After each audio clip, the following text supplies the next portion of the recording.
It's Taj of the Beat. And welcome, ladies and gentlemen, boys and girls, guys, gals, and non-binary pals to another episode of All the Above, the show that gives you an unstandardized take on education. I'm Jeffrey Garrett, one of your co-hosts, and I've been a middle and high school principal and a high school social studies teacher. And as always, I'm joined by Manuel Rustin, your favorite teacher's favorite teacher. I'm a high school history teacher. This is my 15th year in the classroom, and this, of course, is All of the Above. And here we take a look at education news and give you some analysis because we're not really getting a lot of that from our mainstream media these days. Jeff, what's on the agenda? Well, we have a good one today, Manuel. For our main segment, we have a fascinating seminar. We have a special guest who's the director of a brand new, hot off the presses documentary. And I 100% know with certainty, all of our audience is going to love this film. It is called Can We All Get Along? And it is just a fascinating dive into issues around school segregation, specifically here in the city in which we film, in Pasadena. And so we're going to dig into that topic in more detail with Pablo when he's here with us. But it's going to be a great conversation. This is an issue we know a lot of folks have wanted to dig deeper into as well. So we're going to go there today. Facts. We love facts on All the Above.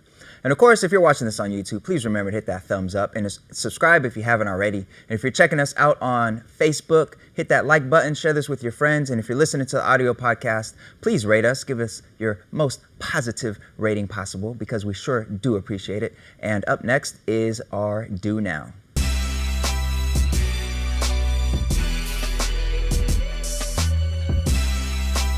Here we are at the Do Now, which is a time in our episode where we take a look at recent headlines in education, particularly looking at some news that you might have missed.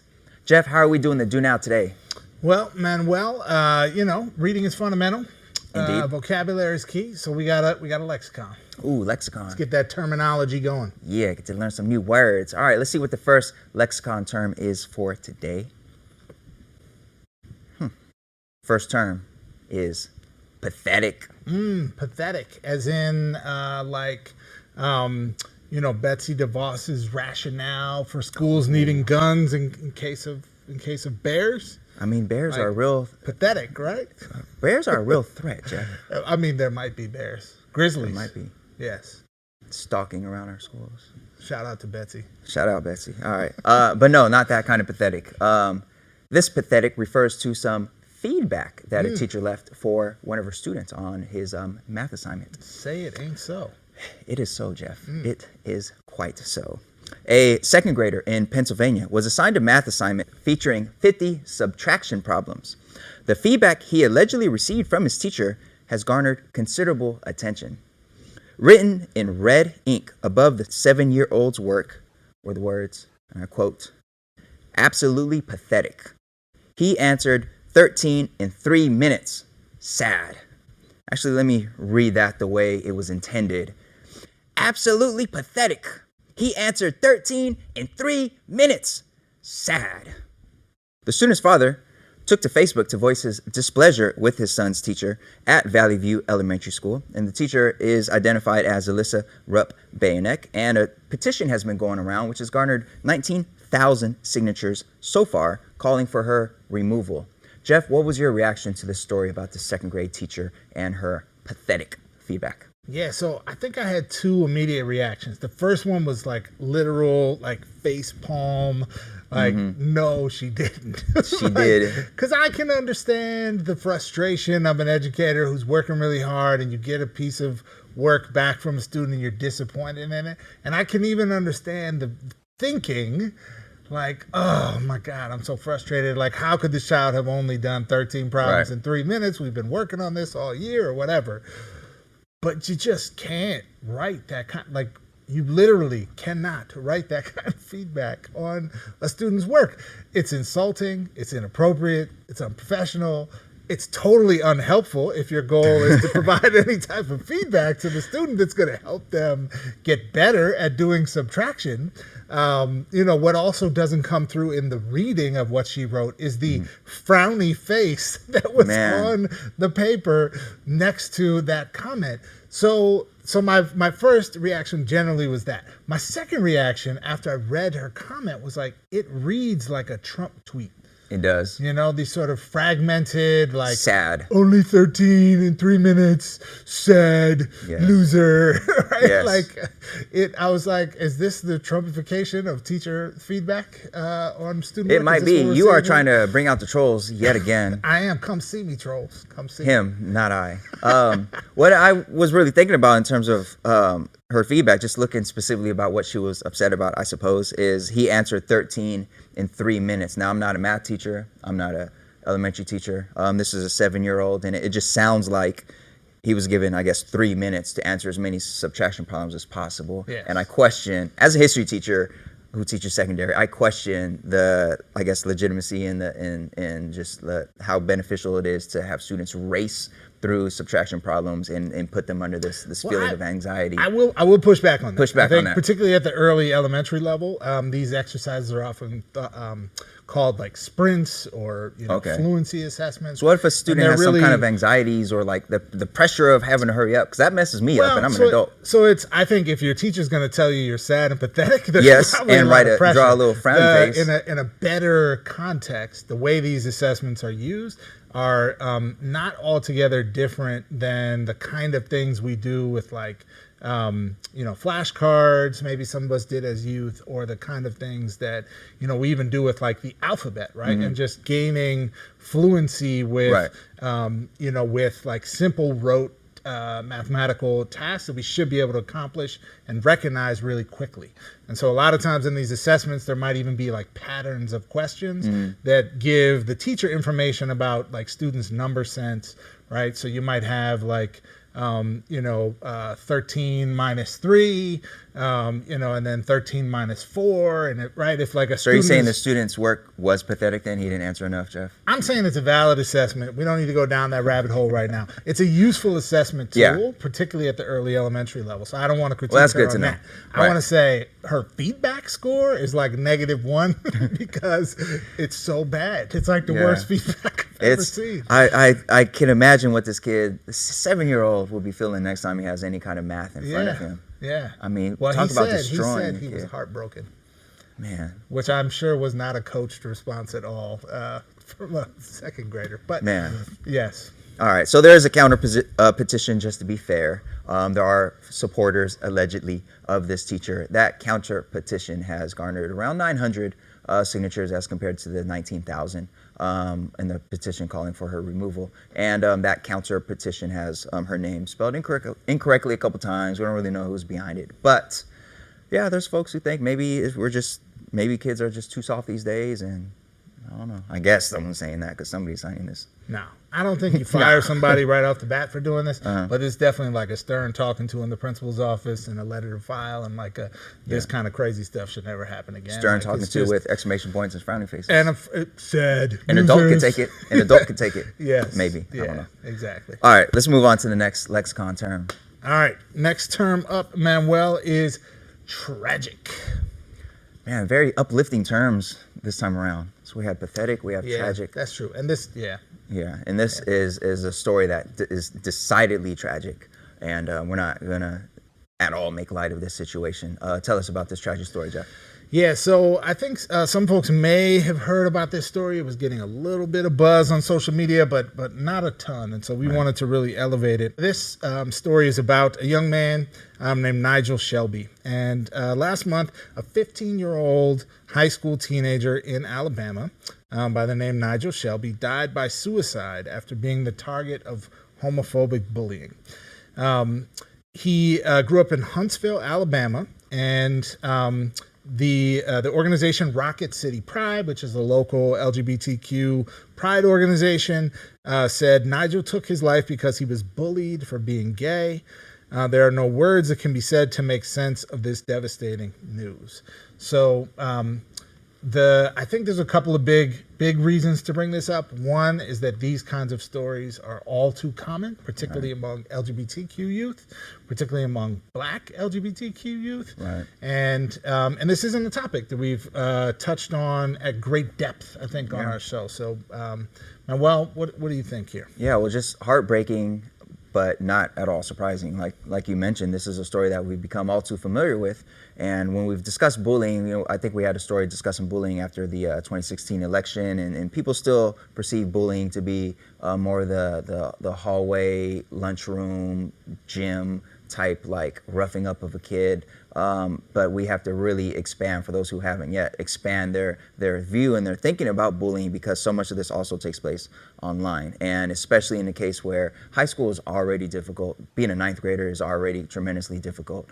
Dealing with bullying in general is already tremendously difficult. But then dealing with bullying for being gay is added, and then you add the racial component to it, and the amount of homophobia that exists in Black and brown communities, and just like add it all up, and it's just a tragic story. And the Center for Social Equity reports that 74% of LGBTQ youth feel unsafe on their school grounds. And as educators, I'm a classroom teacher, and my job is to teach history. And as an educator, it's one of those reminders of just how important it is that I am creating safe space for my students, so that not only students who are being bullied could feel safe in my room, but also students who know that bullying is happening could open up to me about it and let me know and help me out, because a lot of the stuff that's happening online is really difficult for a teacher to see. And students today, just today, a student was telling me about his 3 different Instagram accounts, and there's just levels to the anonymity between them, and just like, we're really out of the loop as educators, no matter how in tune and plugged in you are social media wise. And we definitely have to do more to protect our youth, particularly our LGBTQ youth. Yeah, I think what was really, apart from just the obviously like personal tragedy of Nigel's individual story, for me was just how frequent of a phenomenon this is, right? And so the organization, the Trevor Project, which some of our viewers may be familiar with, it's probably one of the nation's leading LGBTQ youth support organizations that specifically focuses on suicide prevention as a part of what they do, publishes just some jaw-dropping statistics about suicide in youth and suicide in LGBTQ youth in general. And I was astounded to hear that suicide is, and depending on the data point that you look at over the last like 6 or 7 years, is either the number 2 or the number 3 leading cause of death for young people between the ages of 10 and 24, which like on its own is bananas. Right. Like kids are killing themselves or suicide is killing more kids than, car accidents and all these other things. Right. So that was just staggering. And then when you consider the fact that LGBTQ youth are multiple times more likely to have suicidal ideations, consider or report considering self-harm, and to ultimately complete the act of suicide than are their peers, I think it's just it's an alarming data point, and one that I think not only do we need to pay more attention to, but I think the conversation that we're having as a society about equality and about recognizing and accepting and supporting the dignity of all people and all young people in our schools has life and death implications, right? In a very literal sense. And so it was one of those moments where I was like, I've read some of these statistics before, but it just with Nigel's story and seeing his picture, and it made me think about the data in a refreshed way, with a new sense of urgency. So rest in peace, Nigel, and Indeed. We've certainly got a lot of work to do. Indeed. All right, Jeff. Final lexicon term for today's Do Now. Final term. Final term is draconian. Your favorite. Yes, I've used that quite a few times. Yes. If you've been listening. Yes. Okay. So draconian, I enjoy this word. It makes me think of dragons every time I say it. I don't think that's in the etymology, but it just makes me think of dragons, so I like it. All right, so draconian in this sense is in reference to what some parents in California are calling a new effort to ensure that children across California are receiving their vaccinations. Now, of course, measles outbreak has been in the news of late, and the CDC reports that cases of measles are on pace for a record-breaking number for 2019 for a disease that has been declared eradicated way back in the year 2000. So in California, a new bill is up to curb measles cases, and that bill would give the state control over which children are exempt from mandatory vaccinations. So in California, like in a lot of states, if your child is going to a public school, they have to receive vaccinations. And in California, there is an exemption. There's a medical exemption, which has been more and more popular since the passage of a 2015 California bill that outlawed exemptions for personal beliefs. So the 2015 effort tried to get rid of this personal belief exemption and mandate that students get vaccinated unless they had a medical exemption. And because of that, the number of students entering kindergarten with a medical exemption from vaccines has increased threefold. So the new bill is an effort to make sure that medical exemption is decided upon by the states. Yeah. What do you think? So I have real strong feelings about this, Manuel, and I have very little patience and tolerance for the anti-vaxxer crowd. Okay. I consider the anti-vaxxer crowd to be like the climate change denier crowd. It's a free country. You're welcome to your beliefs, but your beliefs have nothing to do with responsible public policy and with the way that we should be thinking about how to protect the public and eradicate these dangerous diseases, right? And so people may disagree with me, and you can go right ahead and disagree with me, but gravity is real, climate change is real, and vaccines prevent things like the measles. So a couple big ideas behind this that I think people need to grasp. One is the idea of herd immunity, which has become a more popular term now. Some people are becoming more aware of this, but the importance of the vast majority of us getting vaccinated is not only for ourselves, right? It's not only so that you and I don't get measles, right, but it's so that the people who are vulnerable within our population who either can't be vaccinated because they're too young, because they have some other compromising, immune issue or actual medical or exemption, right? That enough of us are vaccinated around those folks so that the disease cannot actually effectively be transmitted to them. So somewhere on earth there might be someone with measles, but there's not enough of us around them who can transmit the disease that the vulnerable folks can actually catch it.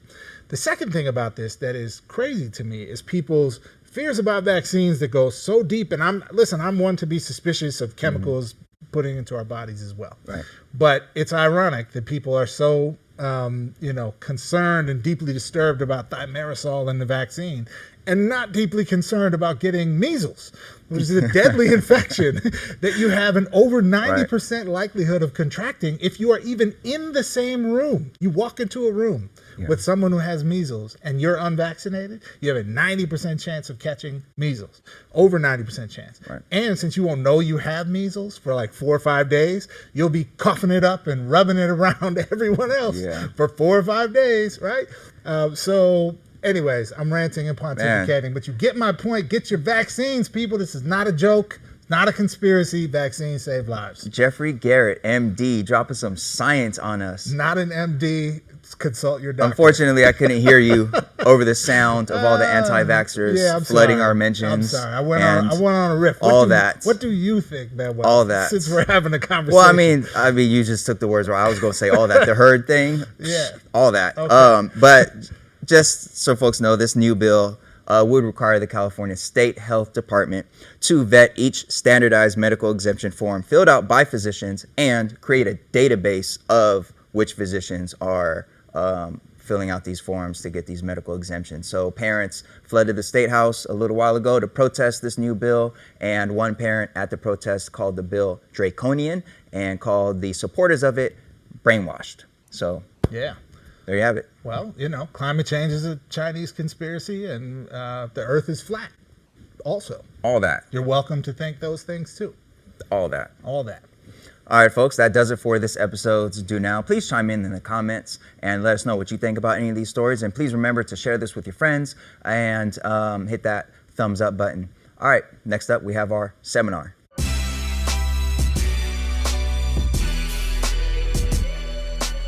Now it's time for today's seminar.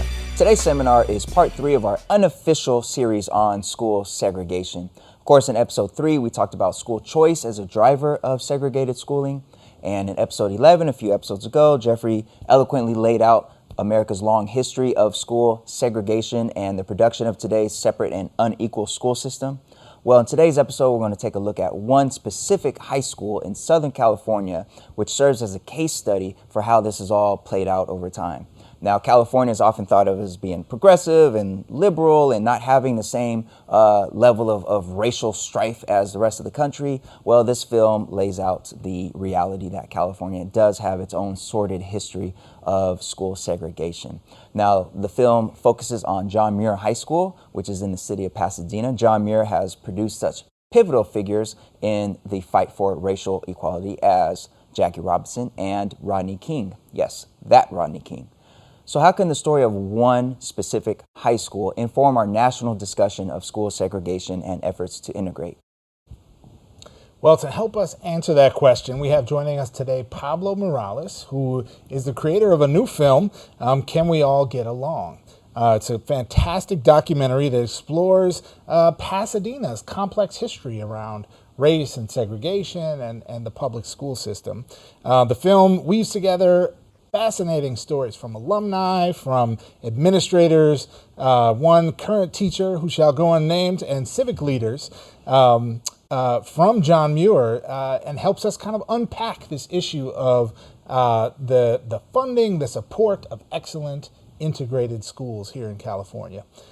So for your viewing and listening pleasure, we're going to listen to the film's trailer now.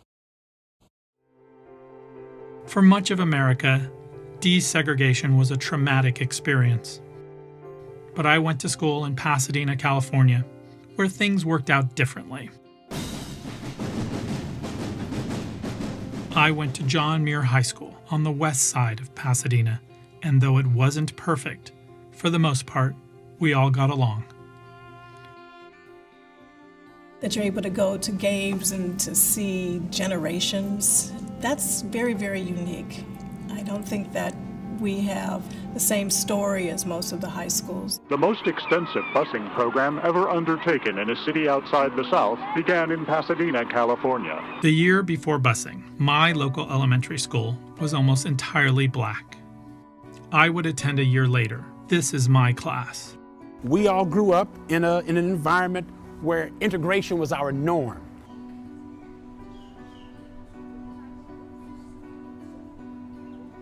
And we were just a laid back, having a good time group of kids. At my 30th high school reunion, I couldn't help but notice there was more diversity amongst the alumni than the current students. Public schools in Pasadena did not end up like this just because that's the nature of things. I had a good high school experience at Muir. But would I send my son there today? I don't know.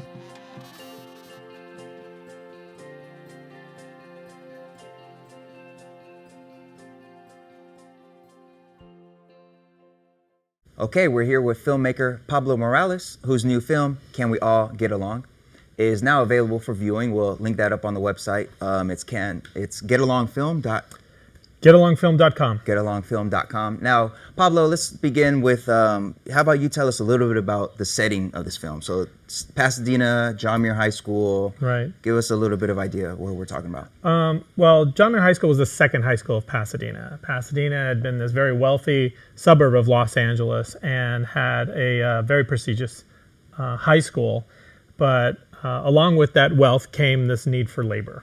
And the laborers that came into Pasadena, primarily, you have your Japanese gardener, which is sort of a Southern California, stereotype, but your African American house workers, for example, Jackie Robinson, who went to this John Muir High School. I almost said this school. They don't know where this is, right? Who went to John Muir High School. His mom was a house worker in a big house on the Arroyo. And then you also had the Mexican-American workers who had always been in Pasadena. And because of the housing restrictions and redlining, they ended up in the northwest, primarily in the northwest section of the city. So since the population was getting large, and I think there was a concept that maybe we created a high school just for them. This happened a lot in the United States around the early 20th century, the creation of technical high schools, thinking that there's this population that isn't going to be needing college prep. Now, so John Muir Technical High School was created in the northwest part of Pasadena.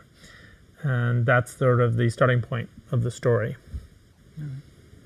So, Pablo, first of all, I want to say I was really fascinated by your film. I think for me, I love documentary films in general, but this was a film, having lived in the Los Angeles area for a few years now, that gave me that experience of seeing a place that I thought I knew, and being able to see it with a whole new perspective and a whole new lens. And I had no idea that Pasadena was such a fascinating microcosm of all these complex racial issues in America, and in particular through the lens of school integration and the kind of layers of policy and community beliefs and all kinds of stuff that intersect and make this a compelling story. So, from your perspective, what makes John Muir High School, what makes Pasadena such a important subject for telling this story about school segregation?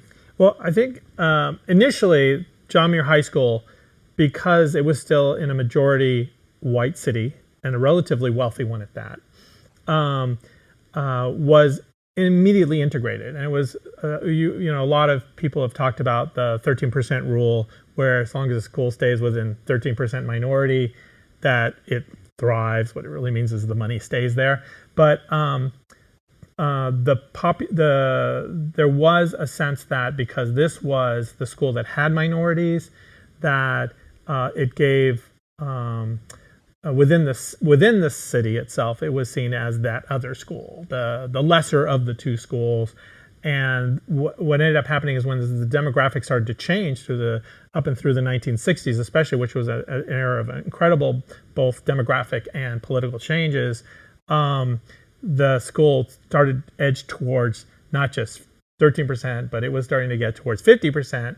And there was a certain amount of panic, especially amongst the white parents who had generations go to the school and wanted to maintain this quality, because it was also a very high performing school.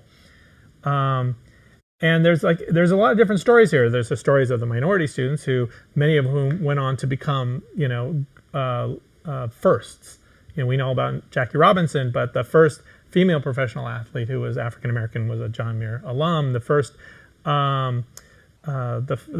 Asian American CEO of a Fortune 500 company was a John Muir High alum. There were just I could go on. There's just a lot, and there was something about this being in a school with this racial diversity that produced really high quality students.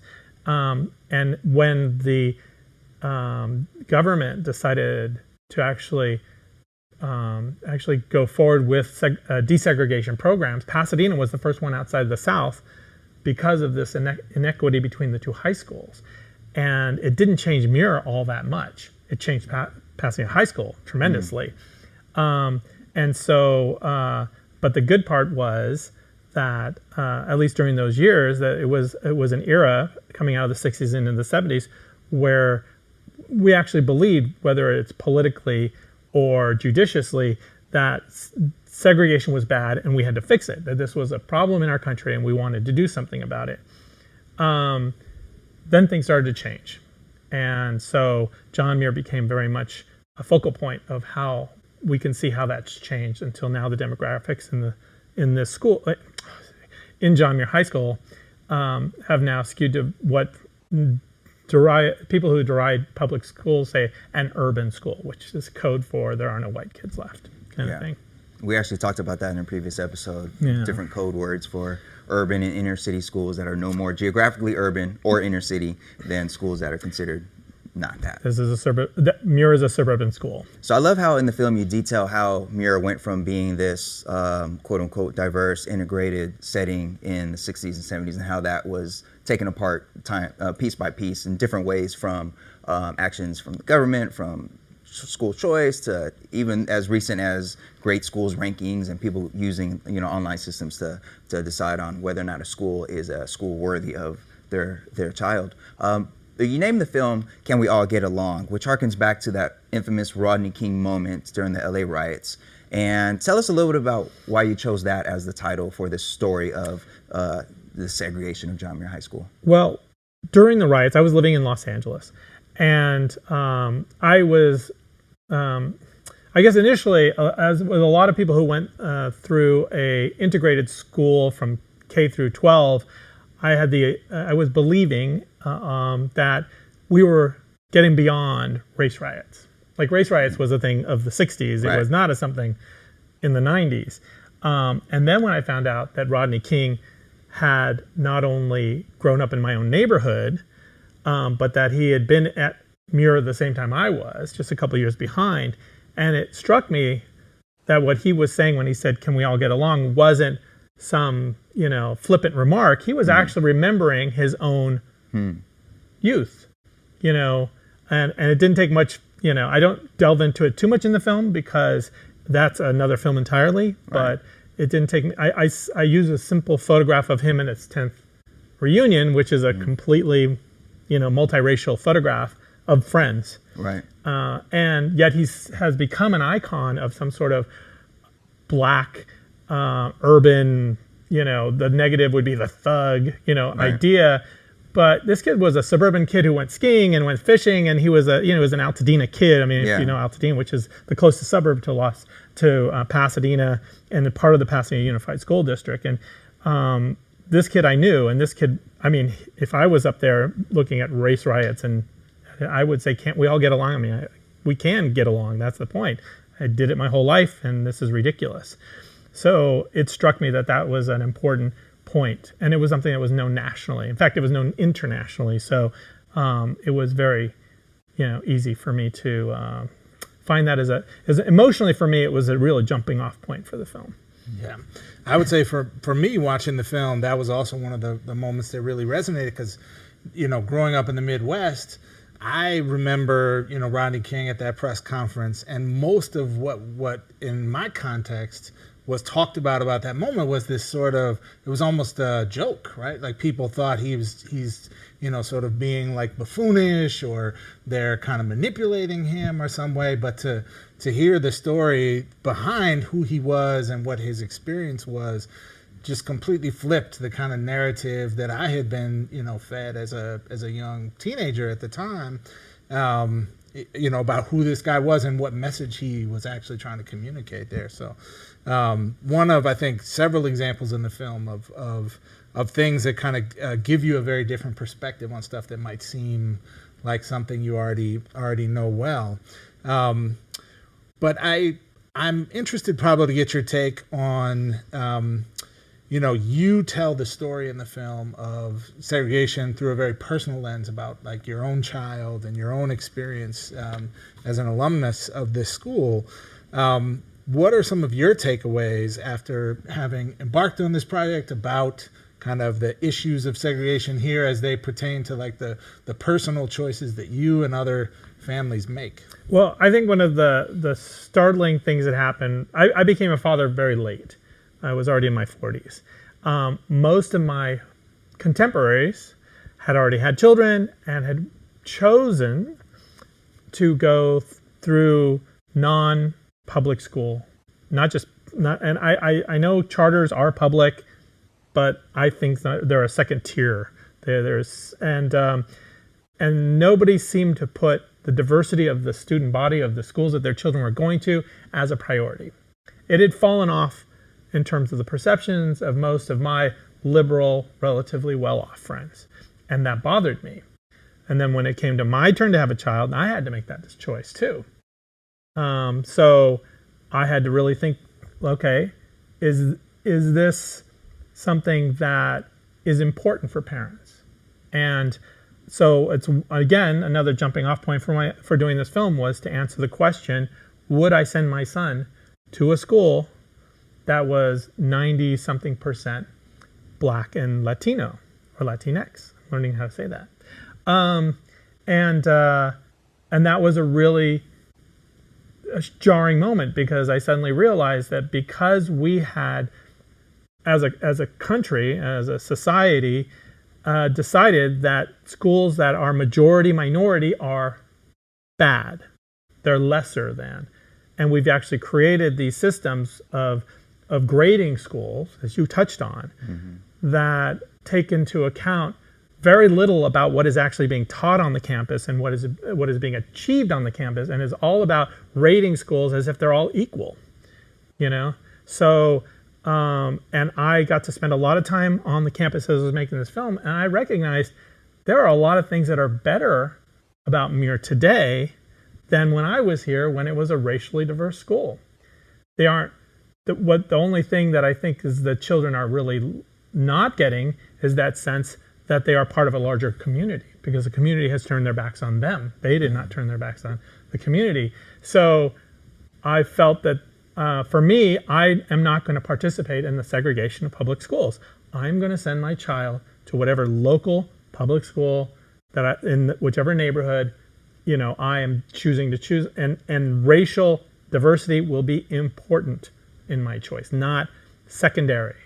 And that was important to me, that other parents start recognizing that by segregating their children, they end up with kids who will end up wearing red hats, and they'll say, and hating people that they themselves grew up, you know, thinking that we're all getting along. And I see this a lot with UC campuses today, where kids come on the UC campus. There's a graduate from Muir who's a dean at UC San Diego, and an all Asian fraternity did a Compton night and dressed with do-rags and 40s, and they couldn't understand what was wrong with that, because they'd never grown up with an African American as a you know, unless there are tokens perhaps in their high schools. And these are the kind of things that are like, this is why these racial rifts, in my opinion, will never get healed until, and why the quote by Thurgood Marshall both leads and ends my film, that unless our children can learn to learn together, they're never going to learn to live together. I mean, we all formulate these things early in life. This is the one they have to learn. Anyway, now I'm pontificating, sorry. So you, in the film, looking at John Muir's traditional public high school, specifically looking at the combination of everything from redlining to redistricting to a local school district, breaking off from the Pasadena school district, to open enrollment, and of course, as we mentioned, online rankings and all these different factors. When you put that all together and look at what it has done to the racial makeup of the school, and you think about the national context where this is happening everywhere. And again, you know, Pasadena, just outside of Los Angeles, a lot of people think of California as being on the liberal side of things. And when they think about segregation and racial strife, they tend to think down south or something like that. So when you think about just the national context and how this has happened, do you see a racially integrated school system in our future? And if so, what would it take to get there? Because we've discussed this before. Yeah. And I think, you know, change like that requires a certain amount of revolution. Yeah. Okay. And I've had some fun conversations around this, because honestly, I'm just a parent. I'm just a filmmaker. I'm not a politician. I'm not anyone with any power. But I think two steps have to happen, right, without anything. First, to run for public office, your children have to go to public school. You do that, and public education starts going through the roof, right? I know it's impractical. People say, you know, you're taking away somebody's right to choose, and this is the sort of thing. If you don't have a skin in the game, and this is the problem with the public education, middle class of all races are abandoning the public schools.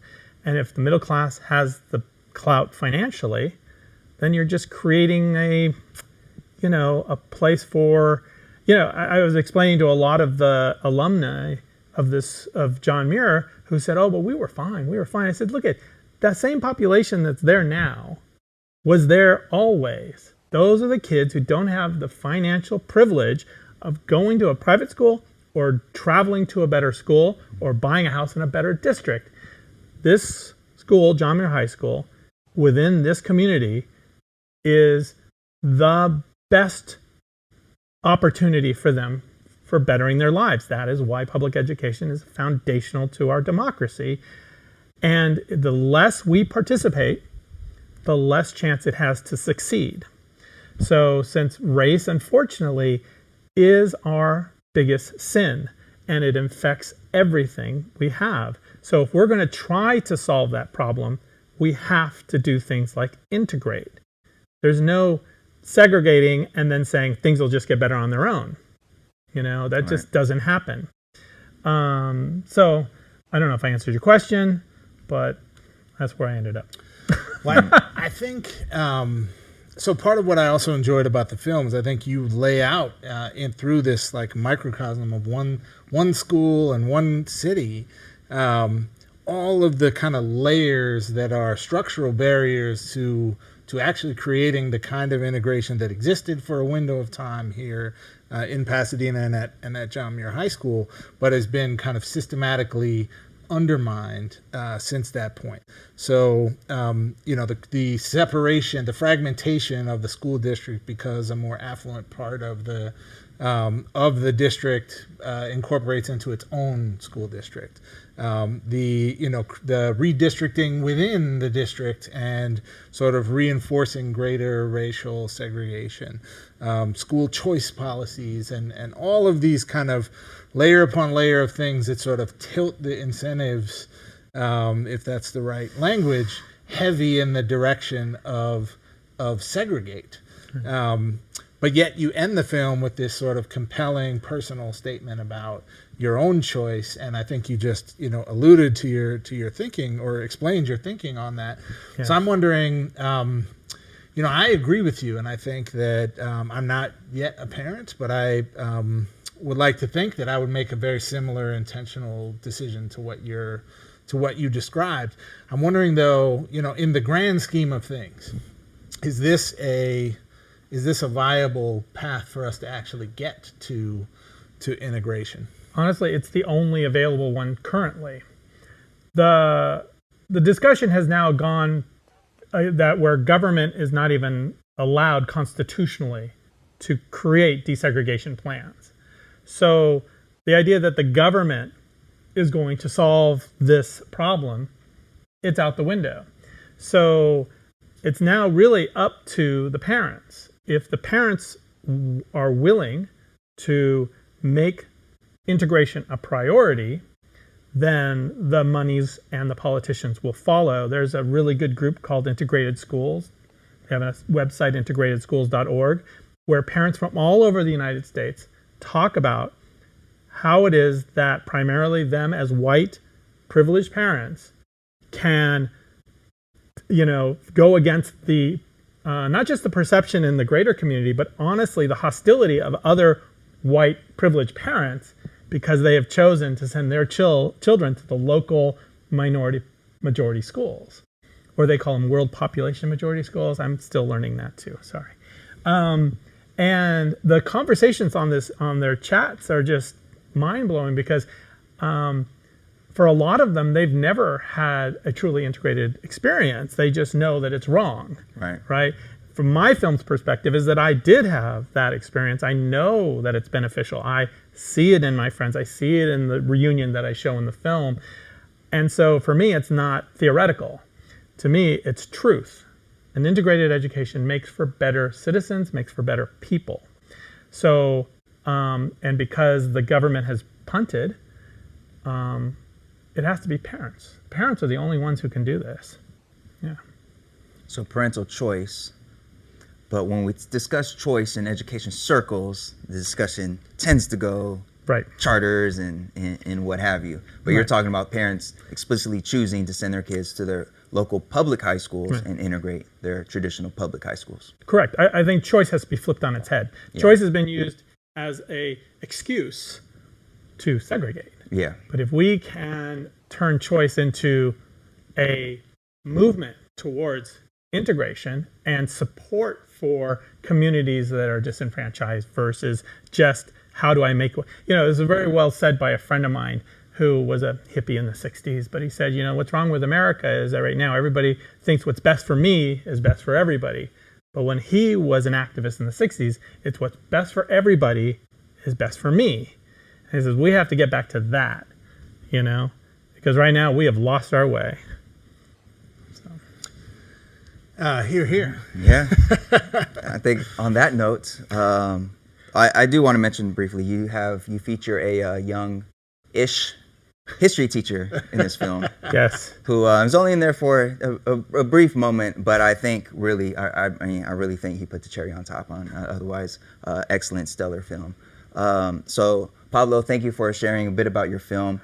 Educators, if you're watching or listening, parents, if you're watching or listening, definitely head to getalongfilm.com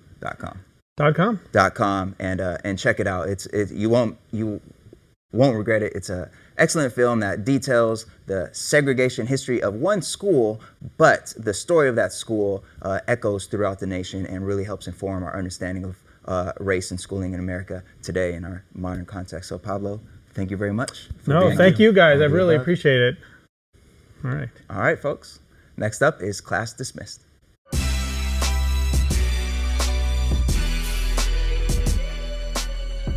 Jeff, we brought a filmmaker on set. That we did. That was a great discussion. It was, man. It was. Fascinating film. I really want to encourage everyone to go see it. No, absolutely. Just a great, great film. getalongfilm.com. We'll link to on our website and definitely check it out. It has a runtime of about 39-40 minutes, so it's something that even if you're not familiar at all with the context of Southern California, not just very digestible, but also very, very intriguing, and will definitely push your thinking in regards to race in schooling. All right, so now it's time for Class Dismissed, where we give special shout outs to people doing great work in the education arena. And for today's Class Dismissed, we would like to send a very sincere and heartfelt salute to Stuart Beagle, longtime faculty member at the UCLA Graduate School of Education and Information Sciences and the UCLA School of Law, who was a pioneer in several aspects of education policy and education law. Stuart Beagle passed away back in April, and he was a pioneer of law as it relates to cyberspace and the growth of the internet, and he also helped create Center X at UCLA, which is a very powerful group that takes on matters of equity and inequities in public schools. Yeah, I think, I'm glad we're giving this shout out today. I do some work through my job with UCLA and with Center X. And Stuart Beagle, unfortunately, is someone I didn't have a chance to meet.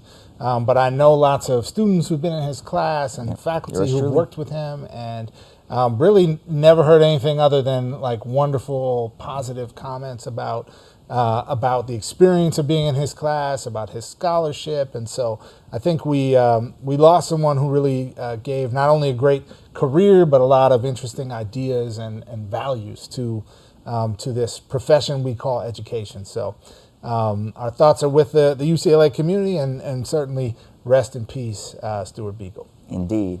We'd also like to give a quick shout out to my pops. My pops passed away recently after a long battle with cancer, and my pops was a very big fan of this show. He was not an educator, he's a lifelong military man, and he had our show bookmarked on the front home screen of his phone, and throughout his cancer treatments, he was watching our show and all the episode extras on our site and giving me great feedback.